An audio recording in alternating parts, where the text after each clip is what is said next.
오순절 성령 강림 사건 이후 이제 초대교회는 3,000명이나 되는 사람들이 함께 모여 예수 그리스도를 자신의 주인으로 고백하며 자신의 구세주로 고백하며 사도들의 말씀을 들으며 또한 날마다 함께 모여 신앙의 공동생활, 의식주를 나누며 기도에 힘쓰는 공동체가 되었습니다.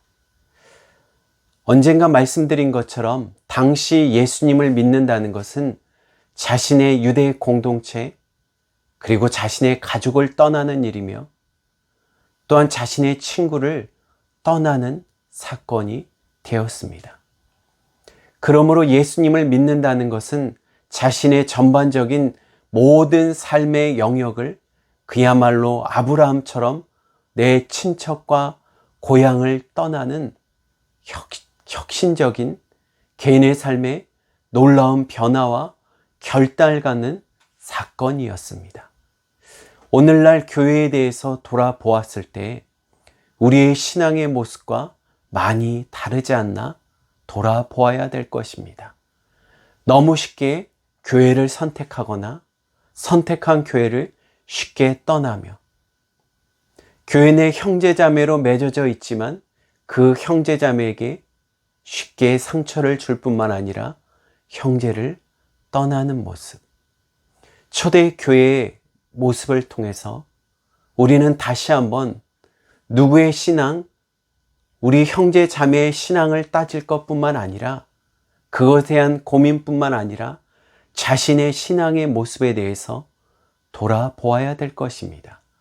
우리는 참으로 예수님을 선택하며 예수님을 믿는 것에 대해 주님의 부름을 받아서 주님에 대해서 섬기려는 이 모습 가운데 아무런 고민 없이 신앙생활하고 있지 않는가. 저는 바라기는 오늘 말씀을 통해서 초대교회, 그야말로 우리가 꿈꾸는 초대교회의 모습, 우리가 꿈꾸는 교회에 대해서 말씀드리며 또한 어느 교회나 초대교회의 모습에 대해서 보며 이것이 참 교회다라고 그 교회의 모습을 모범으로, 표본으로, 목표로 삼고 있는 가운데 우리는 먼저 우리 자신이 바로 그러한 교회가 되고 있는가 돌아보는 말씀을 통해서 다시 한번 나를 주님 더 가까이 세워나가는 그러한 시간이 되기를 주님의 이름으로 축복합니다. 초대교회의 모습은 첫 번째는 믿는 사람들이 자신의 소유를 나누었다라는 것입니다. 서두에 언급드린 것처럼 3,000명의 새로운 사람들이 돌아온 후 예수님을 믿는 그리스도인을 박해했던 사람들의 주변의 모습 반응들은 조금씩 달라졌습니다. 더욱이 사도들을 통해 놀라운 기적이 일어나며 예수님이 그리스도이심을 나타내는 증거, 즉 표적들이 나타남을 통해 세상 사람들이 교회를 두려워하였습니다. 오늘 본문 말씀 43절입니다. 사람마다 두려워하는데 사도들로 말미암아 기사와 표적이 많이 나타나니. 예수님에 대해 아무런 고민이 없고 그저 한 사람이다, 잘못된 사람이다라고 핍박하던 자들이 이제 사도들로 말미암아 예수님이 부활하셨을 뿐만 아니라 그 예수님의 이름으로 말미암아 놀라운 표적과 기사로 말미암아 이제 예수님과 예수 그리스도를 섬기는 초대교회 공동체에 대해 사람들이 두려워하였다는 것입니다. 예수님에 대해서 그리고 그 공동체에 대해서 두려워하였다는 것. 그것은 어찌 보면 두려워했다는 것은 무시하는 공동체, 그들에 대해서 핍박하는 공동체, 핍박의 대상이 아니라 그야말로 그 공동체가 정말 예수님이 그리스도이신가 아닌가 사람들이 고민하게 하며 심지어 예수님에 대해 이제 그리스도로 고백하기를 주저하는 자가 아니라 이제 믿기로 결단하며 고민하는 자가 많아졌다라는 것입니다. 이러한 초대교회의 모습을 보면서 오늘날 우리 교회의 모습이 이뤄야 되지 않을까 돌아보게 됩니다. 예수님에 대해서 두려워하게 하는 교회, 예수님에 대해서 생각나게 하는 교회, 예수님에 대한 생각은 사라지고 예수 믿는 자들의 나쁜 모습을 통해서, 악한 모습을 통해서 오히려 지탄받는 모습, 그것은 바른 교회의 모습이 아님을 다시 한번 보게 됩니다. 이 두려움은 단순하게 무서움, 두려움을 넘어 부러움의 공동체로 변화하였다는 것입니다. 어떻게 저렇게 하나가 될 수가 있지? 어떻게 저들은 서로 이렇게 자신의 소유를 나눌 수 있지? 44절에 보면 믿는 사람이 다 함께 있어 모든 물건을 서로 통용하였더라. 어떻게 저들은 자신의 재산을 나누며 서로 어려운 자들에게 나눠주는 공동체가 되었지? 그것이 초대교회의 모습이었다는 것입니다. 그것이 교회가 세워지며 참 교회의 모습이었다는 것입니다. 오늘날로 말한다면 단순하게 교회에서 지역사회를 위해 섬기며 아나바다 운동을 하는 것처럼 물건을 나누며 어려운 이웃을 위해 물건을 팔며 도우는 그런 모습도 참으로 좋지만, 교회 내 서로 어려운 자가 어찌 보면 이렇게 될 수도 있겠죠. 나에게 좋은 옷이 있을 때 내 애만 생각하는 것이 아니라 교인의 성도 가정의 아이를 내 아이처럼 생각하여 좋은 옷도 사주고요. 어떤 성도가 생각나며 좋은 것을 나누려고 하는 모습. 외부의 어떤 행사를, 나눔 행사를 하는 것도 좋지만 내부에서 정말로 예수님을 믿는 가운데 서로 모든 물건을 같이 통용하는 교회의 모습. 그 모습을 통해 서로가 이것이 정말 예수님을 믿는 모습이구나. 자연스럽게 그 모습이 흘러나갔다는 것입니다. 이를 통해 사도들을 통하여 놀라운 표적과 기사가 나타났을 뿐만 아니라 교회 성도들의 이런 모습을 통해 사람들이 교회를 두려워하며 부러워하며 어떻게 저들은 저렇게 살아갈 수 있지? 참으로 세상과 다른 모습이구나. 저는 이러한 모습 가운데 단순하게 그들이 그 모습을 보고 알았다는 것입니다. 외부로 우리는 이러한 교회야라고 선전하는 것이 아니라 그들의 모습을 보고 사람들이 스스로 알고 그 모습을 보며 자연스럽게 그 공동체를 두려워하며 부러워했다라는 것입니다. 오늘날 개인의 사유 재산을 존중하는 모습, 중시하는 인간의 본질적인 모습에서 이러한 공동체는 참으로 만들어지기 쉽지 않습니다. 그야말로 불가능한 모습입니다. 그러나 초대교회가 어떻게 자신의 사유재산을 포기하고 서로 물건을 통용하며 45절에 보면 또 재산과 소유를 팔아 각 사람의 필요에 따라 나누어 주었다는 것입니다. 어떻게 이 모든 것이 가능했을까요? 인간의 본성상 내 것을 나눠주기 쉽지 않습니다.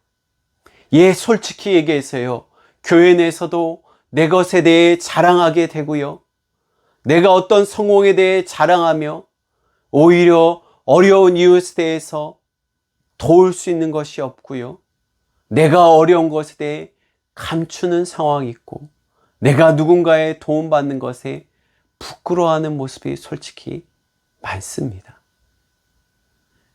어떻게 이 모든 일이 가능했을까요? 그것은 바로 성령의 충만함 때문입니다.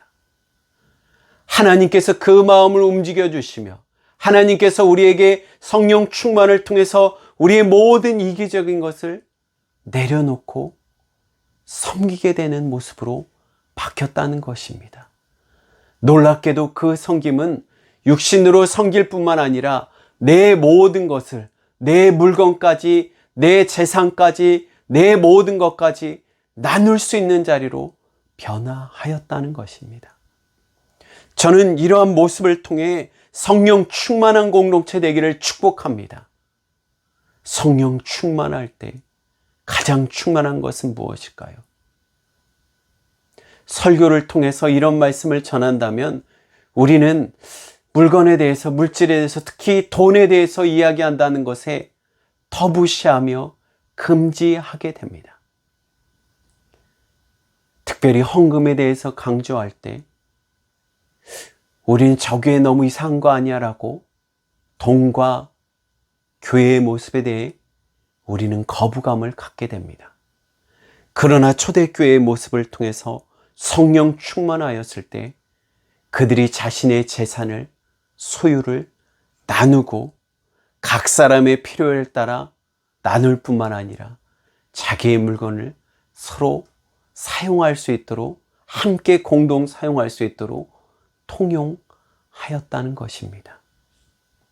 성령 충만한 삶, 신앙의 성숙, 그것은 자신의 물질조차 하나님의 것임을 고백한다라는 것입니다. 헌금은 무엇이죠? 11조는 무엇이죠? 그 모든 것이 내 것이 아니라 하나님의 것임을 고백하는 거죠. 전부 다 드려야 되지만 모든 것이 하나님의 것이지만 하나님께서 말씀하신 것처럼 10분의 1을 하나님께 드림을 통해서 이 모든 것이 하나님의 것임을, 내 것이 아니고 하나님의 것임을 고백하는 것입니다. 성령 충만하였을 때 그들이 자신의 재산과 소유를 팔아 각 사람의 피로 가난한 자에게, 없는 자에게 도와주었다는 것입니다. 이런 교회가 있다면 얼마나 행복할까요?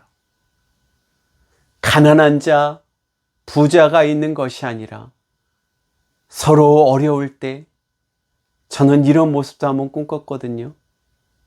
부유한 자가 있을 때 어려운 자가 집을 구하기 어렵고 터전이 없다면 도와주고, 병원비가 없어서, 또한 치료비가 없어서, 또한 사 먹을 수 있는 음식이 없어서, 생활비가 없어서 고민하는 성도에게 서로 도와주기를 부끄러워하지 않으며 도움받는 것을 당연하게 여기는 것이 아니라 오히려 감사하며 감사하는 것을 부끄러워하지 않는 공동체. 이것이 초대교회 성령 충만한 공동체였다라는 사실입니다.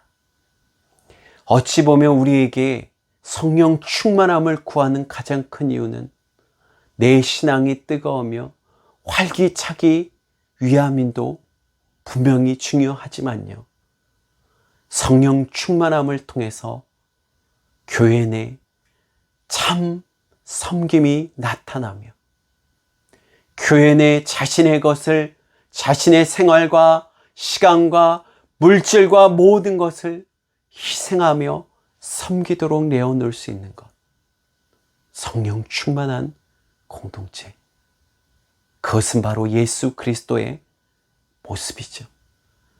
자기의 생명까지 내어놓으시는 이가 어찌 이 모든 것을 너에게 주지 않겠느냐. 자신의 모든 것을 내어놓으신 주님을 따라가는 모습, 성령 충만한 모습을 통해서 초대교회에 나타났다라는 것입니다. 그리스도의 이름 아래, 예수 그리스도의 은혜 아래 그들은 남녀, 지위, 고아, 가난한 자, 부한 자에 상관없이 서로 섬기며 자신의 것을 나눴다는 것입니다. 이것이 초대교회, 교회의 모습입니다. 당시 시대로 이야기한다면 종의 제도가 있던 시대, 남녀에 대한 구분이 있으며 차별이 있던 시대에 이 교회의 모습은 그야말로 천지개벽하며 완전히 다른 세상이었습니다. 그러므로 세상 사람들이 보기에 저기는 정말 우리와 다르다. 저곳에 정말 진리가 있지 않은가? 라고 사람들은 고민하였을 것입니다. 그리고 그 진리가 바로 예수 그리스도시다. 저들이 그렇게 섬기는 것은 예수님 때문이다라는 것을 알게 되며 이 주님께, 이 공동체에 다가왔다라는 것입니다. 주님의 몸된 공동체, 그것이 바로 교회이죠. 서두에 언급드린 것처럼 우리는 그러한 교회를 꿈꾸고 있습니다. 우리는 그러한 교회를 너무너무 찾고 있습니다. 저는 바라기는요, 그런 교회, 이러한 교회의 모습이 우리 자신이 되었나? 내가 정말 그렇게 하고 있는가? 어찌 보면 이 말씀을 듣는 가운데 어느 분은 이렇게 말씀할지도 모릅니다. 목사님, 제가 굳이 거기까지 그렇게까지 해야 되나요? 내 재산과 소유까지 내놔야 되나요? 정답은 아니요 입니다. 정말 정답은요, 주님께서 그렇게 말씀하신다면 아멘, 순종하시기를 축복합니다. 그들이 억지로 자신의 모든 소유를 내오는 것이 아니라 성령 충만함을 통해서 주님의 말하게 하심 따라, 주님께서 그 마음을 움직이심에 따라 바로 순종하였다는 것입니다.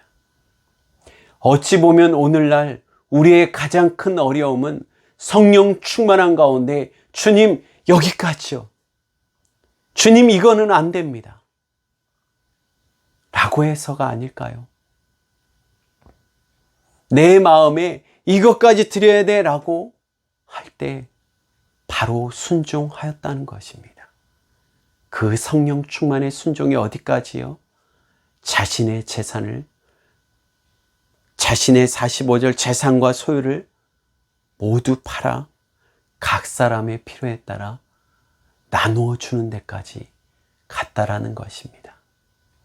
성령님께서 여러분에게 말씀하신 그 자리에, 네, 솔직히요, 저도 그것은 어려울지도 모릅니다. 그러지만 이 한 가지는 다짐했으면 좋겠습니다. 그것은 뭐냐면요, 성령님께서 여러분에게 말씀하시는 그것에 바로 순종하시기를 축복합니다. 큰 것으로 이야기하신다면 어떨까 걱정할 수도 있습니다. 그렇지만 성령님은 여러분과 저를 알고 있습니다. 그것에 하나님께서 여러분이 할 수 있는 만큼 하게 하실 줄 믿습니다.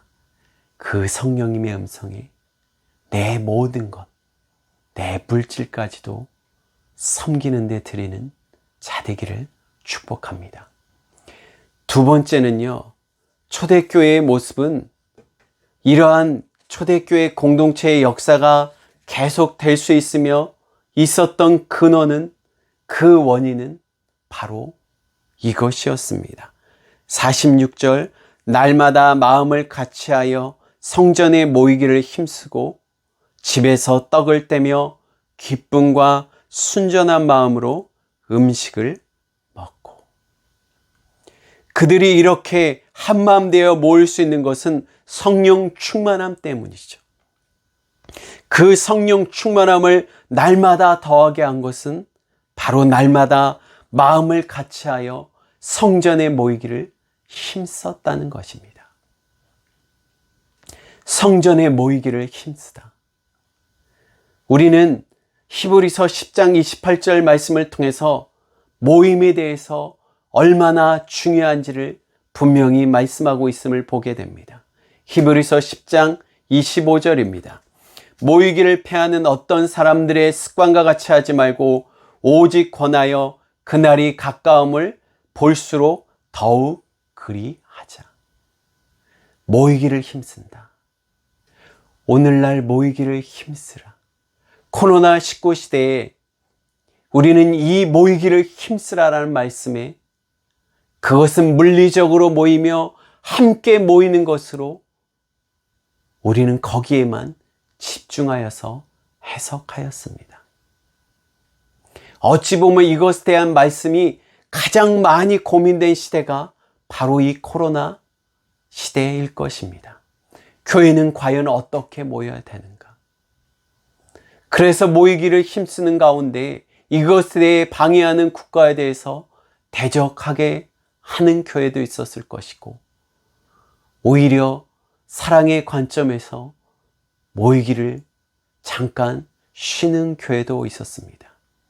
그러나 분명한 것은 물리적으로 모이는 것에 쉬는 것이었지 그것이 단지 예배가 없어지는 것이 아니었습니다. 오히려 이를 통해서 미디어 선교가 더 발전되고 모임에 대해서 다시 한번 얼마나 그것이 소중한 것인지 우리는 깨닫게 되었습니다. 나아가 본문 말씀을 통해 초대교회의 모임의 모습은 오늘날 우리가 생각하는 모임과 조금 다르지 않았나 돌아보게 됩니다. 모이기에 힘쓰라. 하나님을 찬미하며 46절 날마다 마음을 같이하여 성전에 모이기를 힘쓰고, 그들의 모임에는 성전에 모이기를 힘쓸 뿐만 아니라 집에서 떡을 떼며 기쁨과 순전한 마음으로 음식을 먹고 45절에 보면 하나님을 찬미하며 또 온 백성에게 칭송을 받았다. 저는 초대교회의 모습과 우리가 모이기에 힘쓰는 것에 대한 고민하며 걱정하는 이유가 다르지 않나 말씀을 묵상하며 돌아보게 되었습니다. 모이기에 힘쓰는 것. 한국교회가 코로나 시대를 통해서 제한적인 숫자가 모이며 그런 가운데 교회 모임이 어떻게 될까 두려워하는 가운데 있습니다. 모이기에 힘쓴다는 것. 그것은 단지 물리적인 공간에 함께 모이고 어찌 보면 예배만 단지 드리는 모임으로 끝난 것이 아니라는 것입니다. 우리가 염려하는 건 무엇이죠? 예배에 함께 모이지 않는 것에 대한 두려움이죠. 한 공동체에 함께 보고 모이지 않는 것, 교제가 잘못되지 않을까 두려워하는 모습, 성도의 교제가 깨질까 봐, 얼굴을 보지 않는 각자의 신앙이 될까 봐 두려워하고 있었다는 사실입니다. 그러나 이 코로나를 겪으며 우리는 모이기에 힘쓰는 것에 대해 다시 돌아보았습니다.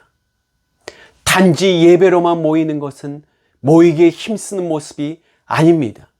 초대교회는 단지 예배로만 모이는 것이 아니라 함께 모이기를 힘쓰며 떡을 떼며 기쁨과 순전한 마음으로 음식을 나누어 먹었다라고 하였습니다. 음식을 나누어 먹었다는 것은 생명을 나눈다는 것이죠. 음식을 나누었다라는 것은 삶을 함께 나누었다라는 것입니다.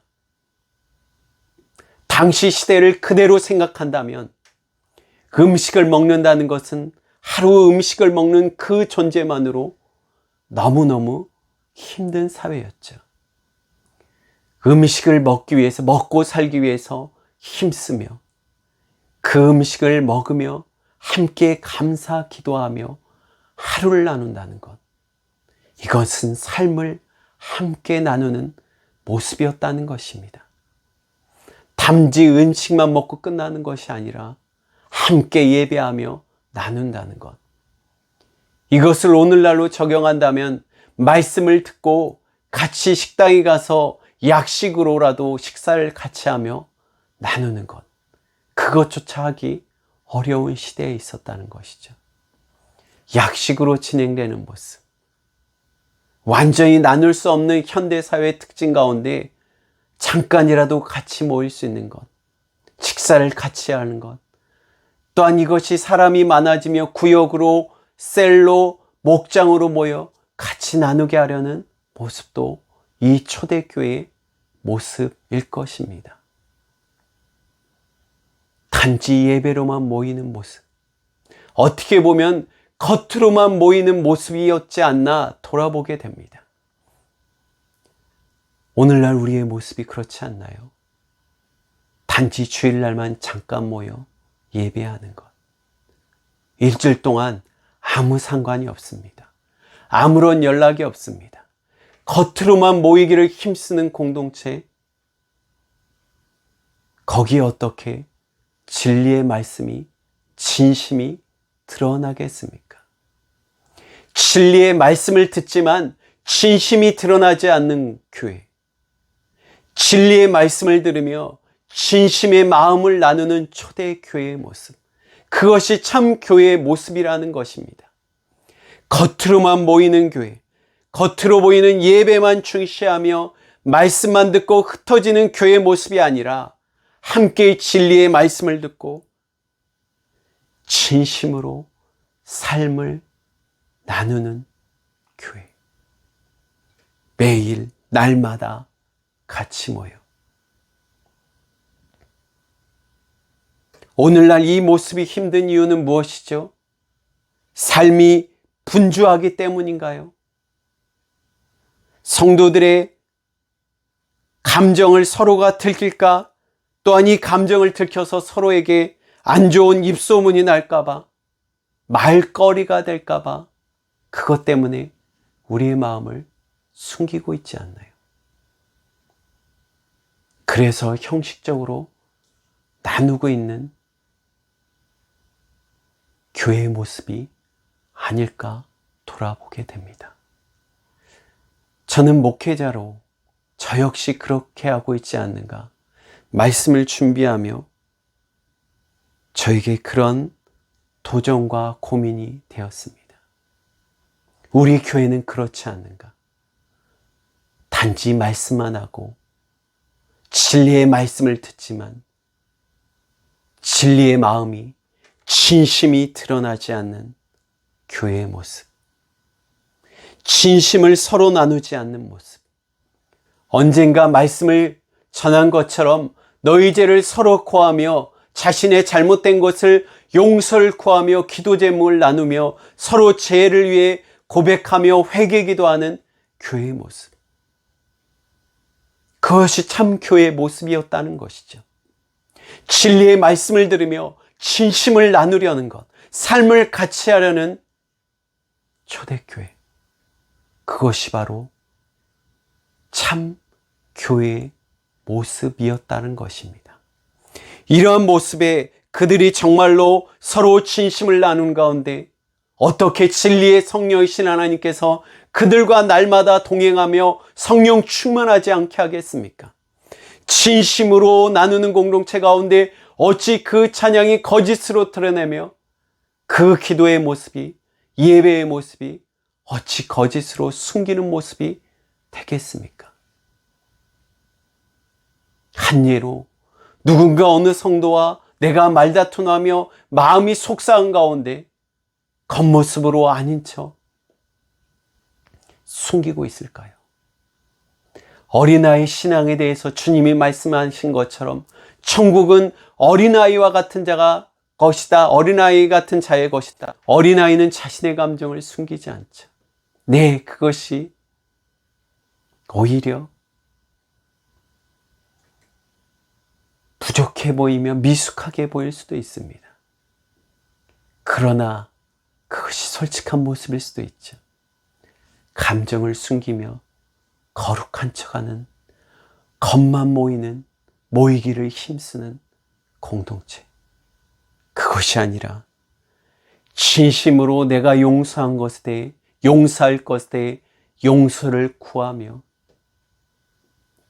사죄를 하며 그리고 하나님께 회개 기도하며 반대로 하나님께 회개 기도하며 사죄를 구하는 모습 가운데 어찌 진심으로 하나님을 찬미하며 기도하지 않았겠습니까? 예배하지 않았겠습니까?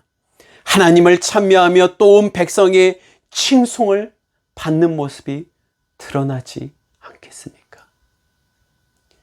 겉모습만 모이기를 힘쓰는 교회. 그 겉모습에 사람들이 온 백성이 교회의 모습을 보며 칭송을 받으니라는 말이 나올까요? 겉모습이 아니라 진리의 말씀을 듣고 진심을 나누며 삶을 나누는 교회의 모습 가운데, 그 예배의 모습 가운데 온 백성에게 칭송을 받으며 주께서 구원받는 사람을 날마다 더하게 하셨다는 것입니다. 복음을 증거하는 것뿐만 아니라 진리의 말씀을 듣고 진심을 나누며 예배하는 가운데 그 놀라운 그리스도의 향기가 온 백성에게 칭송을 받는 일로 나타났다는 것입니다. 참 교회의 모습. 먼저 우리 자신이 진리의 말씀을 듣고 진심의 마음을 나누며 섬기려 하는가? 겉으로만 모이는 힘쓰는 교회인가? 돌아볼 뿐만 아니라 목회자인 저와 우리 모든 교회가 겉모습만 모이길 힘쓰는 것이 아니라 진리의 말씀을 듣고 진심을 마음을 나누기를 매일 힘쓰며 모이기를 힘쓰는 교회. 그 교회 가운데 하나님이 영광 받으시며 세상 사람들이 온 백성이 칭송하며 구원받는 자를 날마다 더하게 하셨다. 저는 우리 교회가, 우리 지역에 있는 교회가, 우리 모든 교회가 그러한 교회가 되기를 다시 한번 주님의 이름으로 소망하며 축복합니다. 아멘.